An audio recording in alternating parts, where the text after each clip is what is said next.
Cinema start అయినప్పుడు నాకు first రోజు నుంచి లాస్ట్ రోజు వచ్చేసరికి నాకు యాక్చువల్గా అర్థమయ్యారు. ఓకే, కళ్యాణ్ సార్ మీటర్ ఇది, కళ్యాణ్ సార్ ఇలా ఉంటారు, కళ్యాణ్ సార్తో ఇలా వర్క్ చేసుకోవచ్చు.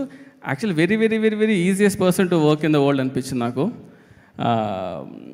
సో అండ్ నాకు ఎప్పుడు ఉండింది మైండ్లో ఎప్పుడు ఏంటంటే సార్ని అడగాలి, సార్ ఈ సినిమాతో ఆపద్దండి సార్, ఒక్క సినిమా ఇంకొకటి చేద్దాం సార్ అని అడగాలి ఉండింది, కానీ ఎప్పుడు ఆ ధైర్యం సరిపోలేదన్నమాట. ఒకరోజు బాంబేలో షూట్ చేసేటప్పుడు ఇలా వాళ్ళతో వీళ్ళతో అందరితో అడిగించి సార్కి లాస్ట్లో సార్ ఇది తీద్దామా సార్, ఇది హిట్ అయితే మాత్రం ఒక్కటి తీద్దాం సార్ ప్లీజ్ అన్నాను. అది యాక్చువల్గా పర్సనల్లో ఉండింది, నేను ఆయన మాత్రమే ఉన్నాం అనమాట. సో సార్ చూసి చేద్దామా అన్నారు. సార్ ఒక్కటి సార్ చేద్దాం సార్ అంటే, కానీ ఆ రోజు అన్నదానికి అదొక్కటి కేవలం ఈ సినిమా హిట్ అవ్వాలి అనే దానికి మెయిన్ రీజన్ ఏంటంటే రీజన్ ఏమవ్వాలనుకున్నానంటే ఈ సినిమా హిట్ అవ్వాలి, ఎందుకంటే I want to work with you sir again. అంటే ఆపర్చునిటీ ఎప్పుడైనా సరే అది బికాస్